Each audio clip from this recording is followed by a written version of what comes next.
dia aos irmãos. Vamos dar início ao nosso culto. Vamos orar pedindo para que Ele esteja recebendo o nosso louvor, a nossa adoração, que Ele esteja falando aos nossos corações nesta manhã. Oremos. Senhor Deus, nosso Pai, grandioso é o Teu santo nome, Senhor. Te louvamos, ó Deus, pela salvação em Cristo Jesus, Senhor. Te pedimos, ó Deus, perdão pelos nossos pecados, pelas nossas falhas, pelas nossas faltas, Senhor. Sejam elas conscientes ou inconscientes. Nós nos arrependemos, Senhor, e o Teu Santo Espírito é testemunha disso, Senhor. Perdoa os nossos pecados, Senhor. Receba o nosso culto, nosso louvor, a nossa adoração. Esteja, ó Deus, os Teus ouvidos atentos às orações que estão sendo feitas nesta manhã, Senhor. Esteja abençoando o Teu povo neste propósito, Senhor. Que seja feita a Tua vontade em nossas vidas e através das nossas vidas, ó Deus. Esteja nos falando nessa manhã, falando aos nossos corações, Senhor, com uma palavra de ânimo, Senhor, de encorajamento para continuarmos a sermos perseverantes, Senhor, nesse caminho, Senhor, que sabemos que não é fácil, mas é proveitoso, ó Deus. Abençoa cada participante deste culto. Nós te pedimos agradecidos com perdão dos nossos pecados, em nome do Teu Filho amado Jesus. Amém, Senhor.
Ler a palavra de Deus, Lamentações de Jeremias, capítulo 3, versos 22 e 23, diz assim a palavra do Senhor: As misericórdias do Senhor são a causa de não sermos consumidos, porque as suas misericórdias não têm fim, renovam-se cada manhã, grande é a tua fidelidade. Amém?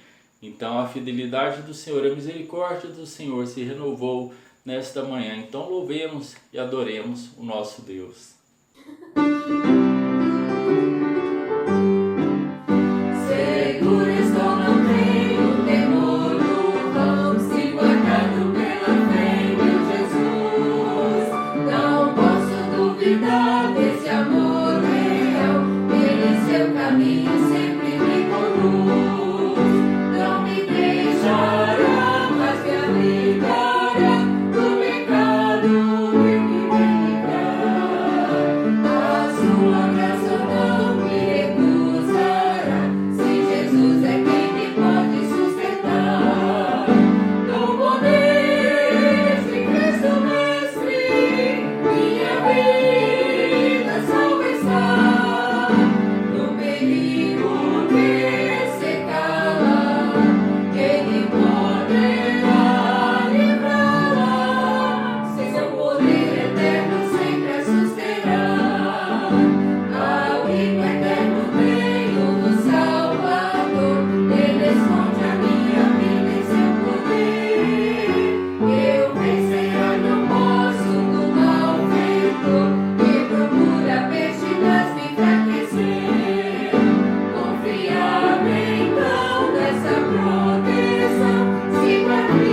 Ele eterno sempre a susterá. Perigo algum me pode causar temor, pois meu Salvador não me abandonará. Com sua proteção e com seu amor, dirigindo a minha vida ele estará.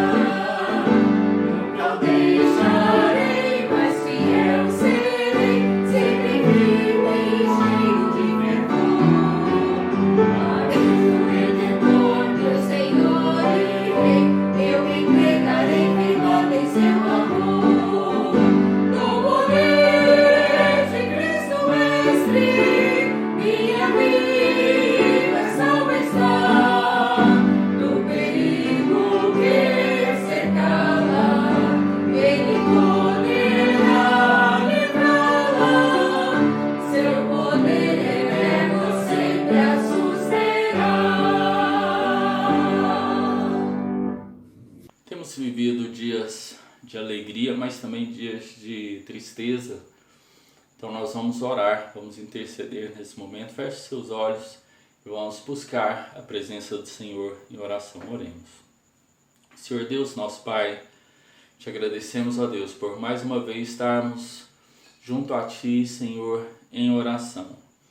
Ó Deus, te louvamos, ó Deus, pela vida que o Senhor tem nos dado, Senhor. Te louvamos pelas misericórdias do Senhor, que se renovam a cada manhã, Senhor, que são as causas, e que é a causa de não sermos consumidos, Senhor. Muito obrigado, Senhor, pela Tua misericórdia para conosco, Senhor, a Tua fidelidade. Te louvamos, ó Deus, pelo culto maravilhoso que tivemos oportunidade de prestar a Ti na quarta-feira, Senhor. Com os nossos irmãos que fazem parte do grupo de risco e que há meses não tinham a oportunidade, Senhor, de entrar na Tua casa, casa de oração, para orarmos, cantarmos como igreja, Senhor. Louvado seja o Teu nome pela vida de cada um dos nossos irmãos. Continue a proteger, continue a guardar cada um deles, ó Deus. Te pedimos, ó Senhor, pelas famílias enlutadas, Senhor. Esteja abençoando a vida da Sara, Senhor, em especial a vida da Sara. Senhor, que a ausência do Pai, Senhor, seja confortada pelo Teu Santo Espírito, Senhor. Que o Senhor possa dar àquela adolescente, Senhor, o conforto que somente o Teu Santo Espírito pode dar, ó Deus. Da mesma maneira, Senhor, te pedimos por todas as famílias que estão enlutadas, todas as famílias que têm passado por momentos difíceis, Senhor. Te pedimos, ó Deus, que o Senhor continue a agir, Senhor, na vida daqueles que estão se recuperando de Covid. Senhor, esteja com o Helder, Senhor. Sabemos que a luta dele ali está difícil. A mãe do pastor Silvio Daniel também, Senhor.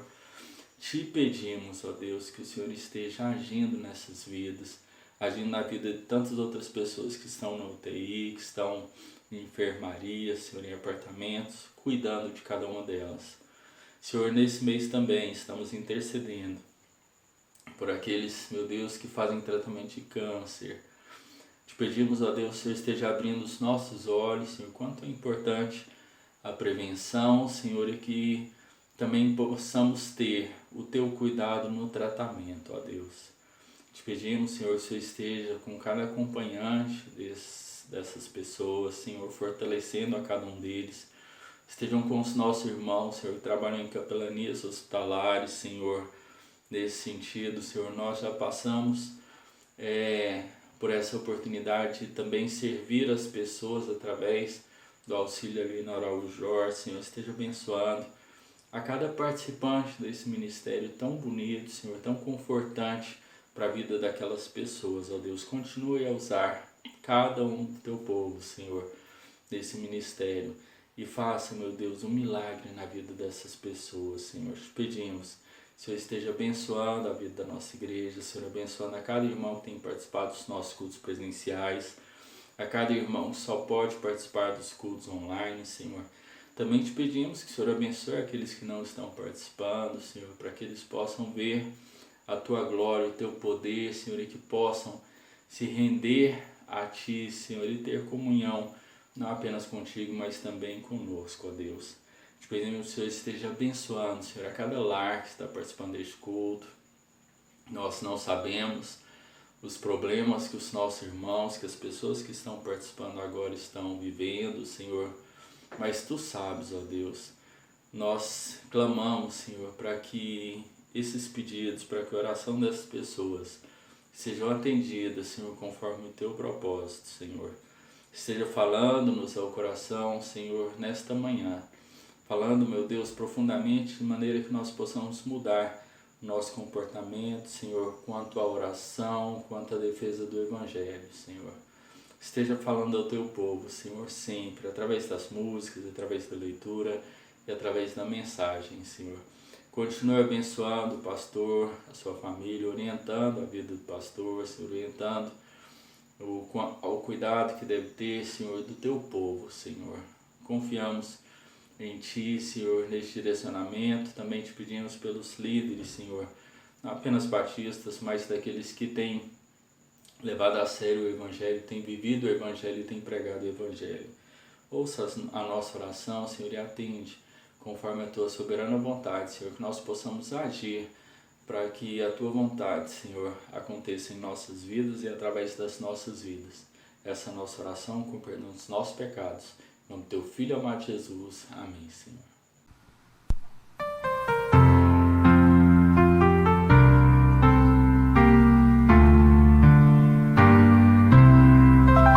Dias a vencer, em que triste te sentes sem ter esperança e prazer. Mas existe alguém que te pode coragem e forças trazer o amém. Não desiste, Cristo vem logo, breve aurora há de raiar. Não desiste, Cristo vem logo, não desistir, Ele virá.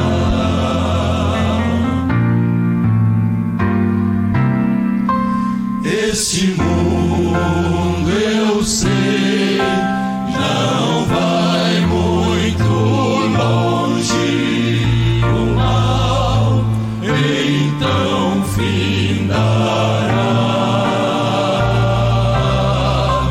Minha fé em Deus está bem firmada.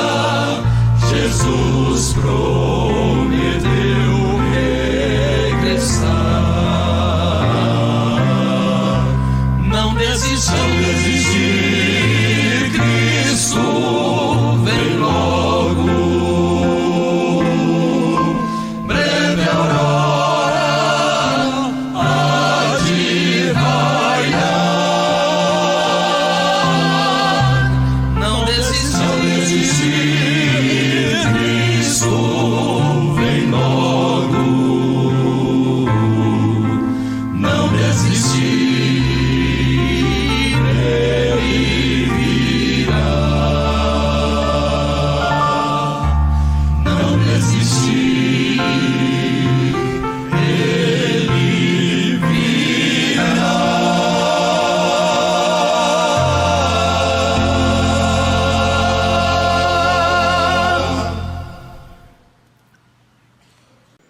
Vamos ler a palavra de Deus, Atos, capítulo 4, de 5 a 12.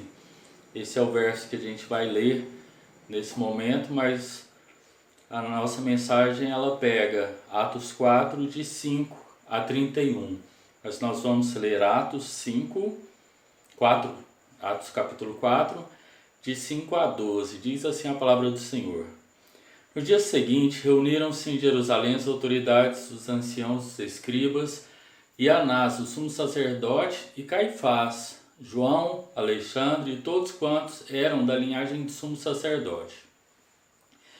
E pondo-os no meio deles, perguntaram: com que poder ou em nome de quem fizestes vós isto?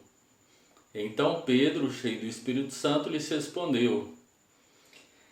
Lhes disse: autoridades do povo e vós, anciãos, se nós hoje somos inquiridos acerca do benefício feito a um enfermo e do modo como foi curado, seja conhecido de vós todos e de todo o povo de Israel que em nome de Jesus Cristo, o Nazareno, aquele a quem vós crucificastes e a quem Deus ressuscitou dentre os mortos, nesse nome está este aqui, são diante de vós. Ele é a pedra que foi rejeitada por vós, os edificadores, a qual foi posta como pedra angular, e em nenhum outro a salvação, porque debaixo do céu nenhum outro nome há, dado entre os homens, em que devamos ser salvos. Amém?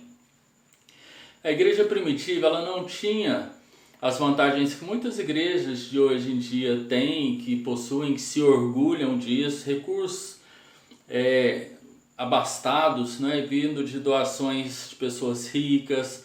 Os pastores não contavam com graduação, não contavam também com apoio de liderança política. A maioria dos ministros havia passado ali por momentos difíceis, momentos de prisão, e dificilmente se tornariam membros em uma igreja hoje, e ainda menos líderes, né? Ainda mais líderes das igrejas. Uma pessoa que passou por prisão, mesmo sendo perseguido pelo evangelho, dificilmente conseguiria alcançar um cargo de liderança nas nossas igrejas de hoje. Mas qual o motivo do sucesso da igreja primitiva? Os versos do capítulo 4, de 5 a 31, ele oferece uma resposta. Os cristãos da igreja primitiva, eles sabiam orar, eles sabiam colocar seus pedidos na mão de Deus, para que Deus operasse com grande poder. Spurgeon, o príncipe dos pregadores, disse certa vez que o segredo do ministério dele era que o povo dele orava por ele. Então tudo aquilo que o ministério dele conseguia era através da oração dos servos do Senhor. Agostinho disse: ore como se tudo dependesse de Deus e trabalhe como se tudo dependesse de você. Então a oração, ela não é uma fuga das responsabilidades de cada um de nós. Ela é a nossa resposta à capacidade de Deus. E a verdadeira oração, ela dá força para servir, ela dá força para lutar. E a igreja primitiva entendia muito bem disso. E mais uma vez, a atenção se volta aqui para o nome do Senhor Jesus Cristo. A igreja primitiva, ela entendia que ela vivia em função de glorificar o nome de Jesus Cristo. Nós vamos ver nessa manhã o que 3 grupos de pessoas fizeram com esse nome, o nome de Jesus Cristo. E o primeiro grupo que veremos é justamente o grupo dos apóstolos. Os apóstolos, eles defendiam o nome de Cristo, versos 5 a 14. O tribunal era constituído basicamente de uma família do sumo sacerdote. O sistema religioso judaico havia se tornado tão corrupto nos cargos que os cargos eram passados através de parentesco, sem qualquer consideração à palavra de Deus. E o mesmo conselho que poucos meses antes condenou a morte de Jesus e reconhecia Pedro e João como companheiros de Jesus, eles eram responsáveis pela guarda, por proteger a fé judaica, o que significava que eles precisavam examinar os milagres, examinar novos mestres, ensinamentos que surgiam para verificar se era correto, se era incorreto. Mas eles não tinham o direito de mandar prender homens inocentes e nem de recusar a examinar evidências de um milagre tão grande que foi realizado. Tanto que se referiam a esse milagre como isto. O que vocês querem dizer? O que vocês têm a dizer sobre isto? E não sobre o milagre. E perguntaram aos discípulos onde eles arranjavam poder e autoridade para fazer aquelas coisas. Mais uma vez eles levantam a questão: em nome de quem vocês estão fazendo isso? Afinal, para eles, os apóstolos deveriam ter um pacto com o diabo. Por isso que eles conseguiam fazer coisas daquele tipo.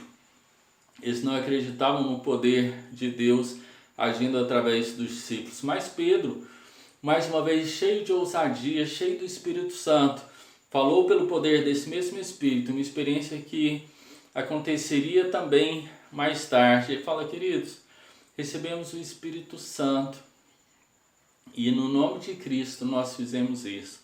Então ele cheio do Espírito Santo, e a gente, convém lembrar que a gente recebe o Espírito Santo apenas uma vez, mas a plenitude dele pode ser repetidamente usado, a fim de nós darmos testemunhos que sejam eficazes a respeito de Jesus Cristo. E Pedro fez dessa maneira. Ele agiu respeitosamente quanto ao conselho, explicando que havia ocorrido um milagre. Claro que os membros ali do Sinédrio, eles sabiam que aquele mendigo coxo vivia pedindo esmola. Muitas vezes, talvez até alguns deles tivessem dado esmola, tivessem orado por ele, mas eles perguntam: de que maneira esse homem conhecido foi curado? Em nome de Jesus, em nome de Jesus Cristo, o Nazareno. Essa palavra deve ter atravessado com firmeza o coração do conselho. Eles achavam que estavam livres do profeta de Nazaré, mas seus seguidores afirmam que ele ressuscitou, que estava vivo. Convém lembrar novamente que os saduceus, eles não acreditavam na ressurreição. E essa afirmação de Pedro era uma declaração de guerra para eles. Mas as palavras de Pedro foram dadas pelo Espírito Santo. E ele cita o Salmo 118, 22. Então Pedro ele deixou claro que os membros do conselho eram os construtores que haviam rejeitado a pedra angular, Jesus Cristo, o Filho de Deus. A pedra angular era uma pedra em qual era fundamentada uma construção. A imagem da pedra não era novidade para eles. Desde muito tempo, na escritura do Antigo Testamento, eles sabiam que a rocha, a pedra, era símbolo de Deus, simbolizava Deus. E o profeta Daniel mesmo, ele empregou essa imagem para retratar a vinda do Messias e do seu reino. Então os judeus tropeçaram nessa pedra e a rejeitaram, como o Salmo 118, 22 havia previsto. Mas nós, os que cremos, eles, os que creram que Jesus Cristo era a pedra angular, eleita e preciosa, eles entendiam que ele é o fundamento deles. Os profetas entendiam que ele é o fundamento deles. E nós também entendemos que ele é o nosso fundamento, ele é a nossa pedra angular. E Pedro continuou a defender o nome de Cristo, explicando que Jesus não apenas é a pedra angular, mas também o Salvador. Pedro viu na cura do mendigo um retrato da cura espiritual que se dá com a salvação, através da salvação. Jesus Cristo ele é o médico dos médicos, mas o único capaz de curar o grande mal da humanidade, que se chama pecado. A doença chamada pecado, ela tem acabado com o mundo, ela tem desestruturado famílias, tem desestruturado empresas, tem derrubado líderes. Então o pecado, Jesus é o único capaz de curar a humanidade dessa doença. Então o primeiro grupo, os apóstolos, eles defenderam o nome de Cristo. O segundo grupo, o conselho, eles se opuseram ao nome de Jesus Cristo. Capítulo 4, de 15 a 22. O conselho eles estavam num dilema e eles não tinham saída.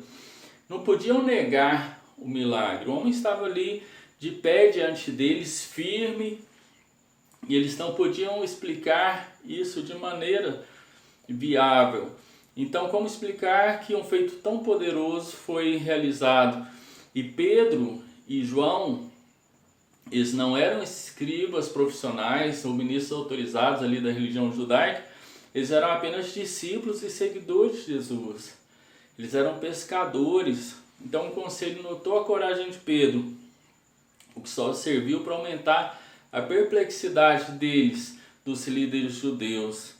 Novamente repito, o conselho ele não buscava a verdade, e sim uma forma de evitar essa verdade. Se eles tivessem considerado de maneira honesta o que tinha acontecido, eles teriam ouvido a mensagem de Pedro com mansidão e teriam sido salvos, mas por causa da dureza dos corações orgulhosos deles, isso se colocou no caminho da salvação e não foi possível eles obterem a salvação.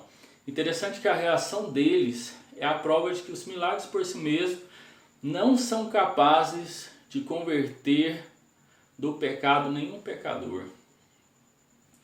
Eles viram o milagre, eles testemunharam o milagre, mas não se converteram a Jesus.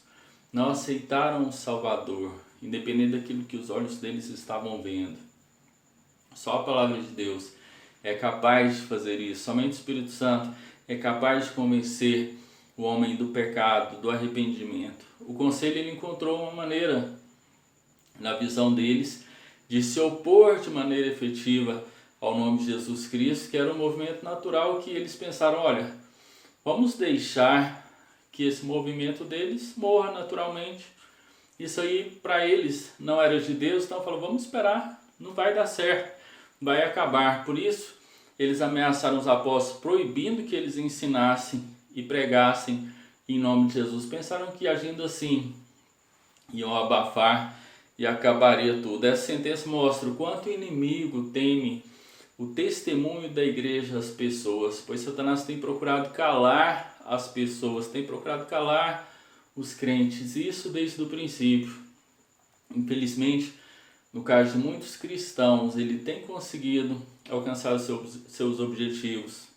Ele tem transformado cristãos em testemunhas silenciosas nas igrejas. Silenciosas. Quantas pessoas têm se calado nessa época, não têm levado o evangelho às pessoas, se não tem o dom da palavra, mas está participando do culto, basta ali compartilhar, para compartilhar a palavra de Deus.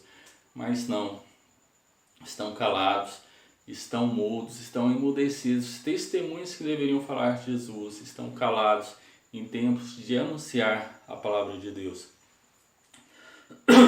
O conselho, ele não queria que a mensagem se espalhasse, mas foi exatamente isso que aconteceu.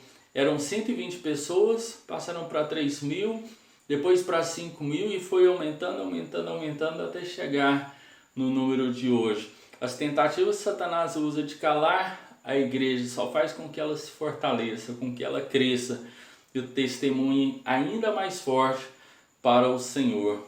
Pedro, que antes tinha sido intimidado por poucos, agora ele mostra como proceder, ele mostra como ele mudou, não deixando de ser intimidado por ameaças. Ele não fez oposição só por fazer, ele tinha certeza do que ele estava falando, do que ele estava afirmando, os ensinamentos de Cristo na palavra de Deus. Ele sabia que ele podia contar com esses dois fundamentos. Ele sabia que o Senhor havia ordenado aos cristãos, estava determinado a obedecer a qualquer custo, porque para ele e para João era isso que importava. Importa obedecer ao Senhor.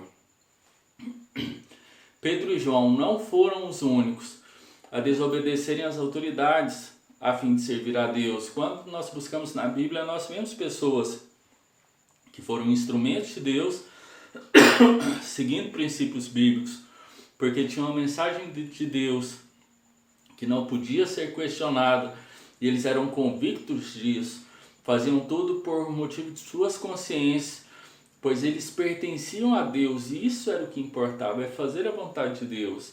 Se alguma coisa vai ao contrário da palavra de Deus, nós devemos lutar por isso, nós devemos lutar para que a palavra de Deus permaneça, para que a palavra de Deus sobressaia. E isso não mudou, mas isso não mudou a oposição do conselho. Ela carregava uma oposição muito grande em relação ao nome de Jesus Cristo. E o terceiro e último grupo foi a igreja. Olha o que a igreja fez. Ela invocou o nome de Jesus Cristo. Atos 4, de 23 a 31. A maior concentração de poder naquele dia se deu na reunião de oração depois do interrogatório. Essa é uma das grandes orações registradas na palavra de Deus e um ótimo exemplo para ser seguido por nós. Foi uma oração nascida do desejo de dar testemunho, de servir ao Senhor. Pedro e João haviam acabado de voltar de um momento difícil e a igreja ali se reúne a fim de derrotar o inimigo. Foi uma oração harmoniosa, pois eles perseveravam unânimes na oração. A oração da igreja era totalmente fundamentada na palavra de Deus. E nesse caso, no Salmo de número 2, eles fizeram a oração. A oração e a palavra de Deus, elas devem sempre andar juntos, meus irmãos. Quantas vezes a gente ouve orações bonitas, mas que não estão em conformidade com a palavra de Deus. E elas devem andar juntas, elas são parceiras, devem andar juntas. A oração e a palavra de Deus andam juntas. A verdadeira oração não é aquela que se exige que Deus faça algo, mas que Ele realize algo através de nós e por nós. É pedir que a vontade de Deus seja feita na terra, e não que a nossa vontade seja realizada no céu.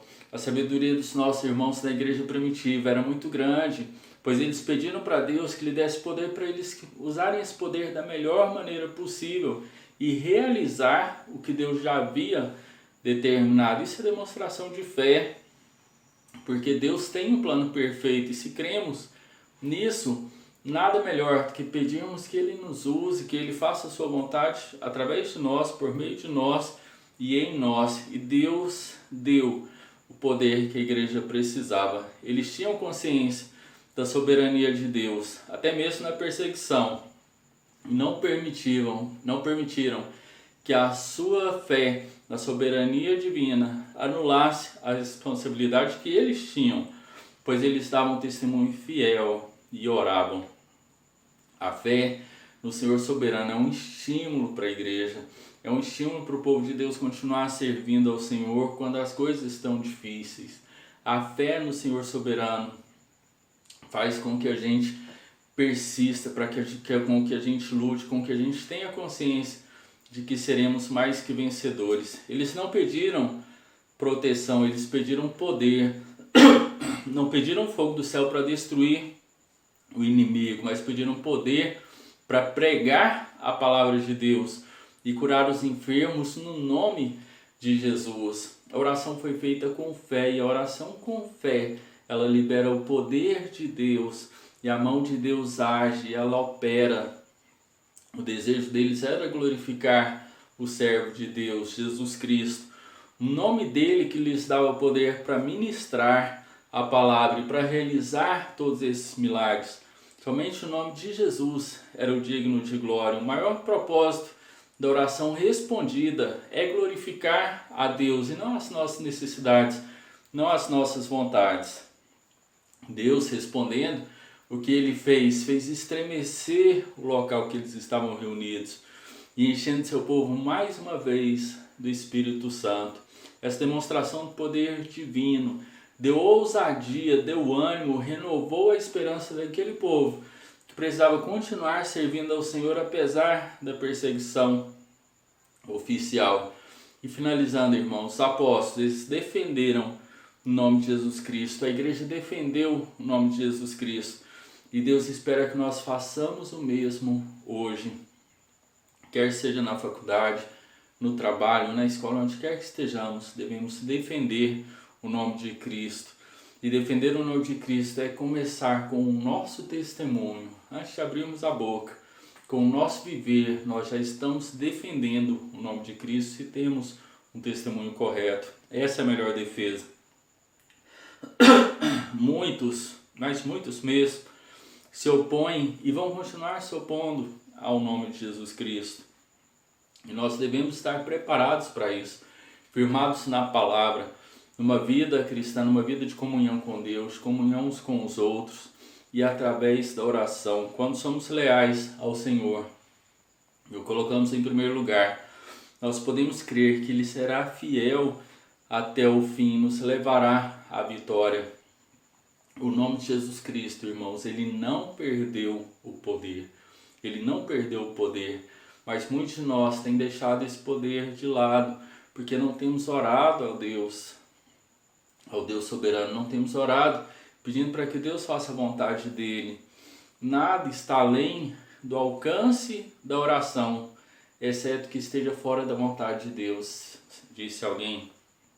E Torway, um conhecido evangelista e educador, ele diz: ore por grandes coisas, espere por grandes coisas e trabalhe para alcançar grandes coisas. Mas acima de tudo, ore, ore, ore. A igreja primitiva orou e Deus respondeu com grande poder. A igreja vivia ali o início das perseguições. Era uma igreja que crescia, uma igreja que avançava e começa a ser perseguida. Mas ela encontrou poder através da presença do Espírito Santo, através da oração, no nome de Jesus Cristo. E é no nome de Jesus Cristo que nós convidamos você a aceitar o desafio de defender o nome de Cristo, de defender o nome de Cristo, de invocar o nome de Cristo diariamente nas suas decisões, na decisão da igreja, na decisão do país. Nós desafiamos você a invocar o nome de Cristo todos os dias, de manhã, na hora do almoço, à noite, todo o tempo. Ore sem cessar, invoque o nome de Cristo, no nome dele há poder. Seja testemunha viva desse poder de Cristo, para que as pessoas sejam alcançadas, para que vidas sejam transformadas. E se você que está assistindo o nosso culto, que está participando do nosso culto, entendeu isso, entendeu que através do nome de Jesus Cristo, vidas são transformadas, milagres são realizados, aceite a Jesus nesta manhã. Entregue o seu coração a Ele, clame o nome dEle, invoque o nome do Senhor e você será salvo. Busque a presença do Senhor, peça a ação do Espírito Santo na sua vida. Ele vai te convencer dos seus pecados. Você vai se arrepender dos seus pecados. Talvez você não conheça os seus pecados, talvez você ache que tenha pecados, mas não sabe como eles influenciam na sua vida. O Espírito Santo vai te dar essa visão de quão importante é que você se arrependa dos seus pecados, que você se converta ao Senhor. Então entregue sua vida para Jesus. E se você fez essa decisão, esteja nos procurando. Pode ser através dos comentários, pode ser através do comentário inbox, através do privado. Pode procurar na nossa igreja. Procure também uma igreja batista que esteja próximo de você, para que o pastor de lá possa ser seu companheiro, possa ser seu ajudante, possa ser seu servo nessa missão, nessa nova vida que você tomou a decisão nesta manhã. Que Deus esteja abençoando ricamente a vida de cada um de nós. Hoje nós teremos o nosso culto presencial com transmissão pelo Facebook às 19 horas da noite. Então estejam participando, estejam comentando, estejam orando. A gente ali sempre, na hora da mensagem, coloca o tema da mensagem, o versículo que foi lido, para que vocês possam acompanhar. Estejam participando também, pedindo orações. É um canal muito bom para que a gente possa fazer isso. Então estejam participando, estejam contribuindo para os itens da cesta básica. Nosso recolhimento agora está ininterrupto, não tem interrupção. Se você tem condição de doar todo domingo, doe todo domingo. Se você quer doar no último domingo, pode doar. Se você quer doar na segunda-feira, pode doar na segunda-feira.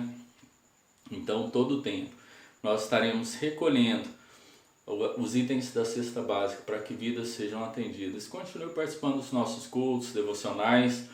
Todos os dias, 6 horas da manhã, irmã Áurea, irmã Ana Clara estão ali trazendo uma palavra de Deus para nós. Estão orando ali.